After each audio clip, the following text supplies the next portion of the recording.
La primera vez que escuché hablar de la meringua fue durante una temporada de lluvias particularmente intensa en la Sierra de Michoacán. Hasta entonces yo consideraba aquellas historias simples residuos de antiguas creencias purépechas transmitidas de generación en generación para explicar desapariciones, extravíos o tragedias ocurridas en los bosques. Había estudiado antropología y me encontraba realizando un trabajo de campo en varias comunidades apartadas, recopilando relatos orales relacionados con el folclore local. Mi interés era académico. Buscaba documentar narraciones antes de que el paso del tiempo terminara por erosionarlas. Jamás imaginé que aquellos testimonios terminarían convirtiéndose en el recuerdo más terrible de mi existencia. Llegué a la comunidad de Arantepacua a finales de agosto. Las montañas permanecían cubiertas por una niebla constante que parecía emerger desde las raíces mismas de los pinos. Durante el día el paisaje resultaba hermoso, casi solemne, pero al caer la tarde adquiría una cualidad distinta. Las sombras entre los árboles parecían demasiado profundas, demasiado densas, como si el bosque ocultara algo que observaba silenciosamente desde la oscuridad. Mi hospedaje consistía en una pequeña habitación anexa a la casa de un anciano llamado Esteban. Era un hombre de rostro curtido, mirada grave y voz pausada. Durante las noches conversábamos junto al fogón mientras la lluvia golpeaba el techo de lámina. Una de aquellas veladas mencioné a la miringua. El anciano permaneció varios segundos observando las llamas. Hay historias que sirven para enseñar, otras sirven para advertir. Su respuesta despertó mi curiosidad. ¿La miringua pertenece a las segundas? El hombre asintió lentamente. La gente de fuera cree que es una mujer hermosa que aparece en los caminos para perder viajeros. Algunos dicen que tiene la piel al revés, otros aseguran que puede transformarse en niebla. Cada pueblo cuenta algo diferente, pero todos coinciden en una cosa. ¿Cuál? Pregunté. El anciano clavó sus ojos en mí. Cuando alguien la ve de verdad, deja de ser la misma persona. Aquella respuesta me pareció interesante desde el punto de vista cultural. Tomé varias notas y continué formulando preguntas. Sin embargo, Esteban se negó a profundizar más. Al día siguiente entrevisté a varios habitantes mayores. Sus versiones diferían en numerosos detalles, aunque compartían ciertos elementos inquietantes. Según ellos, la miringua habitaba en los bosques antiguos donde apenas penetra la luz solar. Se parecía especialmente durante las noches húmedas y neblinosas. Su figura solía manifestarse como la de una joven mujer vestida con ropa blanca. Su voz sonaba dulce, melancólica, irresistible. Quienes la seguían terminaban internándose en lugares de donde resultaba difícil regresar.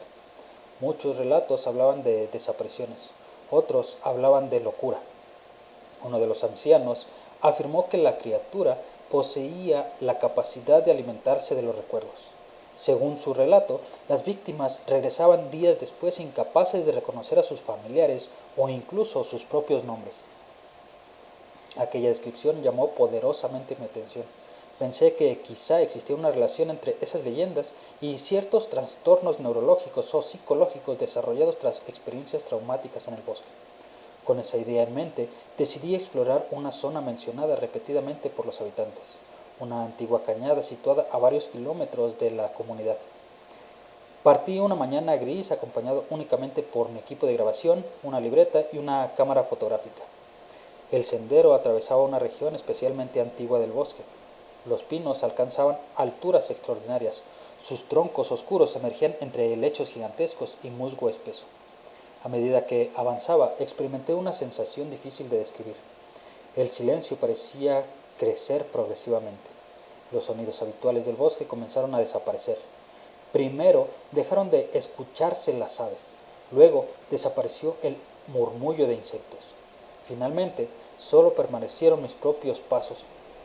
Al principio, atribuí aquella impresión a la sugestión producida por las historias escuchadas durante los días anteriores y continué caminando. Después de varias horas encontré la cañada.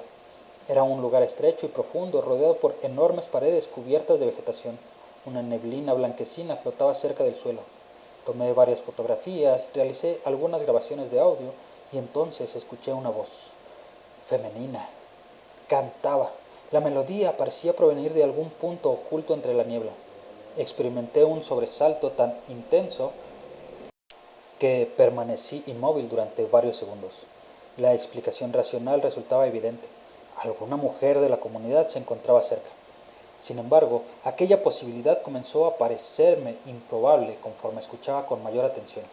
La canción sonaba distante y cercana al mismo tiempo. Era como si siguiera desde múltiples direcciones simultáneamente. Sentí entonces un escalofrío y aún así avancé.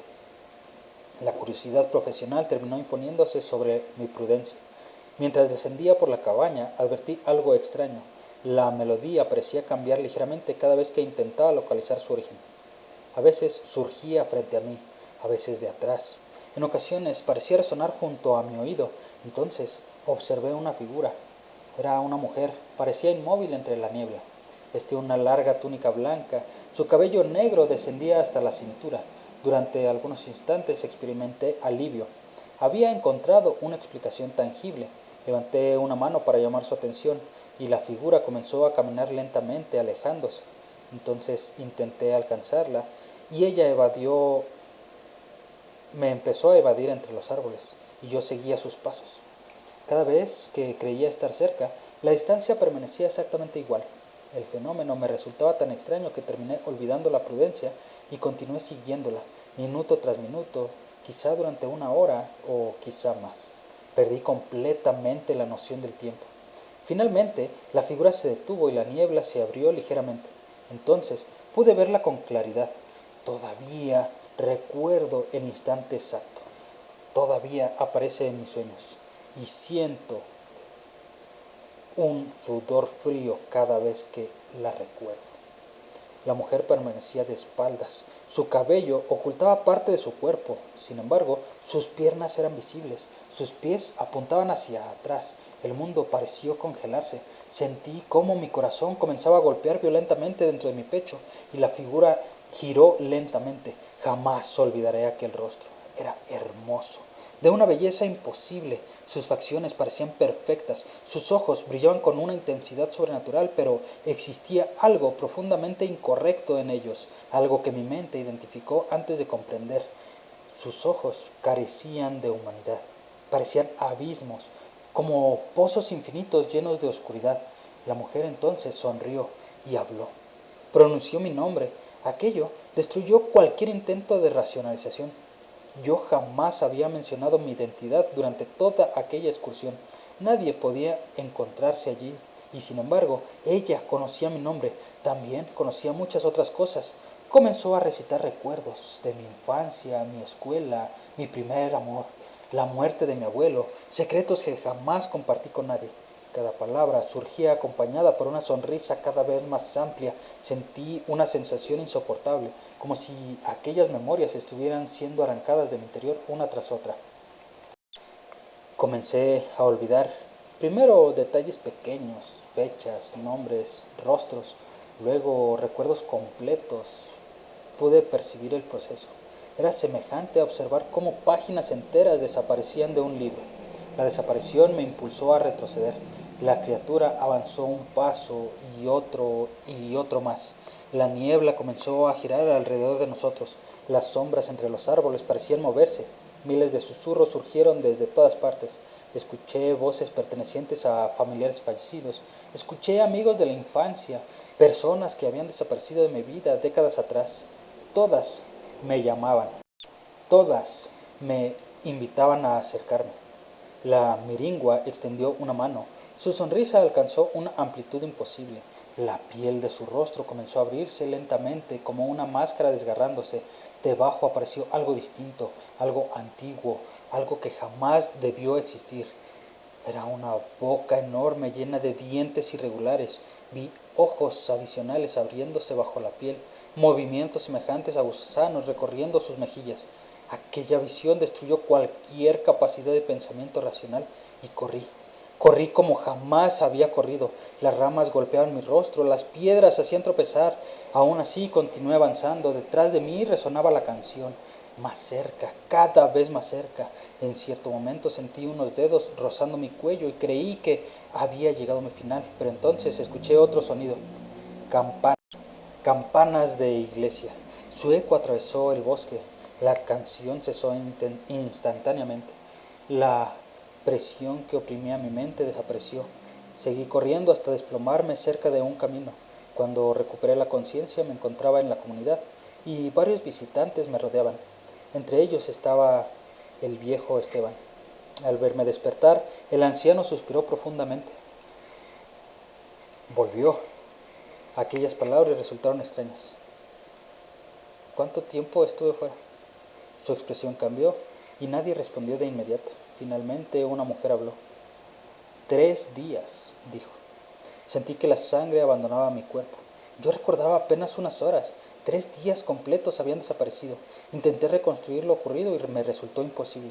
Grandes fragmentos de mi memoria habían sido arrancados. Hasta el día de hoy permanecen vacíos. Regresé a la ciudad pocas semanas después. Abandoné aquella investigación e intenté continuar con mi vida. Durante algún tiempo creí haber escapado, pero me equivoqué. Los sueños comenzaron poco después de que regresé.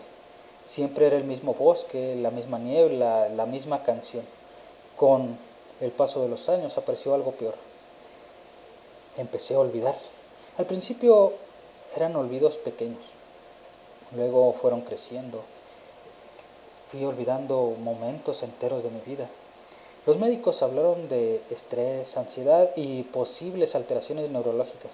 Sus explicaciones jamás lograron convencerme porque algunas noches despierto sobresaltado y encuentro barro húmedo junto a mi cama. En ocasiones escucho aquella canción resonando desde habitaciones vacías y porque ciertas fotografías familiares muestran espacios donde debería haber alguien y aún contemplándolas durante horas, jamás consigo recordar quién falta. Es entonces porque hace apenas 3 semanas ocurrió algo que terminó por destruir la poca tranquilidad que conservaba. Mientras organizaba antiguos documentos, encontré la libreta utilizada durante aquella expedición. Sus páginas aparecían cubiertas de anotaciones realizadas con mi propia letra. Había registros que jamás recordé escribir, descripciones extensas, mapas, observaciones, y en la última página encontré una frase. La tinta parecía haber sido trazada con manos temblorosas y la reconocí inmediatamente. Era mi letra, mi escritura. Pero al leer aquellas palabras sentí un terror que superó cualquier expectativa previa, porque comprendí que había sido escrita después de mi encuentro con la criatura. La frase que escribí simplemente decía: si alguna vez escucho nuevamente su canción, debo evitar mirarla. Ella sigue alimentándose. Cada recuerdo perdido abre un poco más la puerta y cuando olvide mi propio nombre, la miringua vendrá a buscar lo que queda. Desde entonces llevo mi nombre escrito en varios lugares, en espejos, en cuadernos, en las paredes interiores de mis armarios. Cada mañana verifico que todavía puedo recordarlo. Cada noche reviso esas notas antes de dormir. Mientras escribo este relato siento una inquietud creciente. Hace unos minutos escuché una melodía distante proveniente del exterior. Una melodía suave, melancólica, extrañamente familiar. Además, acabo de descubrir algo que me hiela la sangre. En la hoja donde escribo esta confesión aparece una palabra repetida decenas de veces en los márgenes. Y la tinta luce reciente. No recuerdo haberla escrito. Es mi nombre y cada repetición resulta ligeramente distinta de la anterior, como si alguien estuviera intentando aprenderlo poco a poco, como si una presencia paciente estuviera practicando, como si algo oculto estuviera observándome desde la oscuridad de la ventana, como si estuviera preparándose para pronunciarlo correctamente cuando llegue el momento de reclamar el resto de mis recuerdos.